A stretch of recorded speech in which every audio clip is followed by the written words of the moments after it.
Leonidas and the Spartans have waited their entire lives for this moment. For the Spartans are born for battle.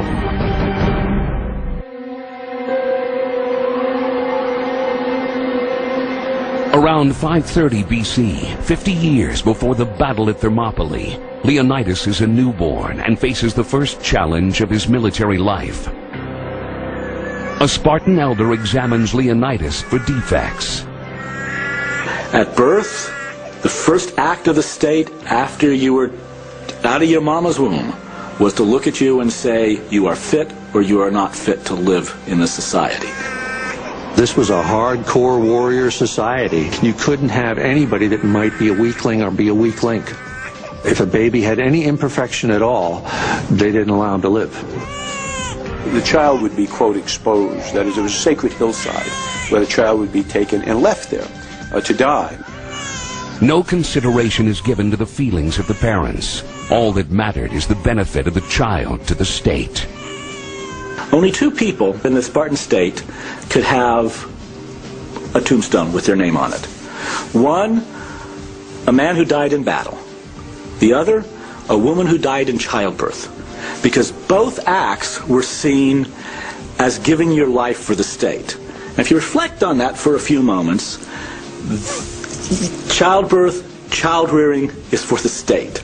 Not the family, not the individual, it's for the state. While strong babies like Leonidas are spared, many in this warrior cult are left to perish. The Spartans believe that these babies would likely not even survive the unique Spartan training program. One which transforms ordinary boys into killing machines. The Greek historian Herodotus writes that at age 7, every Spartan boy, including Leonidas, is taken from his family and placed in military training camps. The life of a young Spartan boy would strike us as harsh today. Until about age 7, he would be left with his mother mostly. Father would make visits, etc. It would be a kind of a normal boy. At that point, he would be taken into a kind of state system of education. And there they would live a rough military life.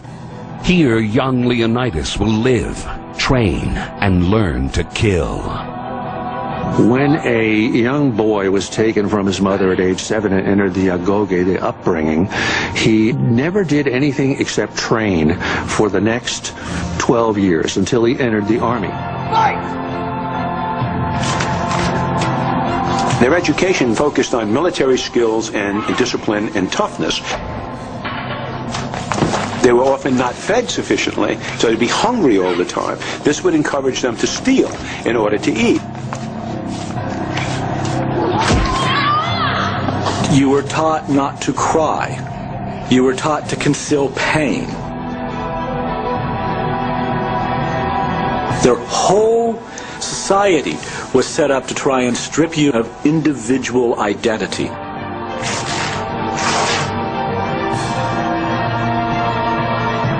Another very bizarre ritual that they engaged in to make sure that their guys were tough is that they would be flogged until they bled in groups, and whoever was the toughest and stood the longest was very highly honored.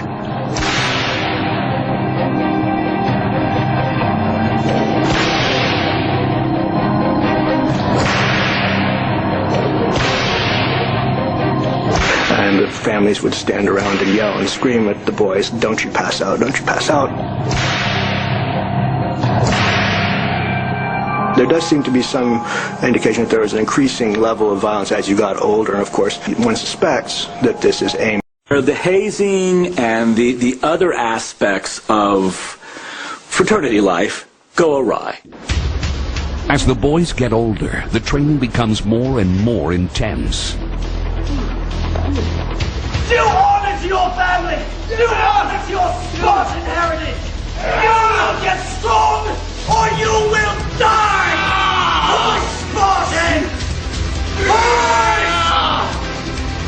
By the time Leonidas and the Spartan boys reach their early teens, weapons like wooden swords and tipless spears are added to the military training. Still, during these war games, consequences can be deadly.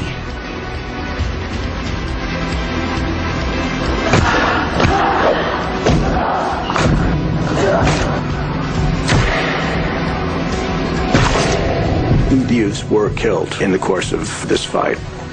It's a preparation. You're going to see your comrades and your youth mates being killed. The art of being a good soldier, the art of being stealthy. By the time Leonidas is 18, his education is complete. He has survived a Spartan training designed to weed out the weak. He has learned to kill or be killed.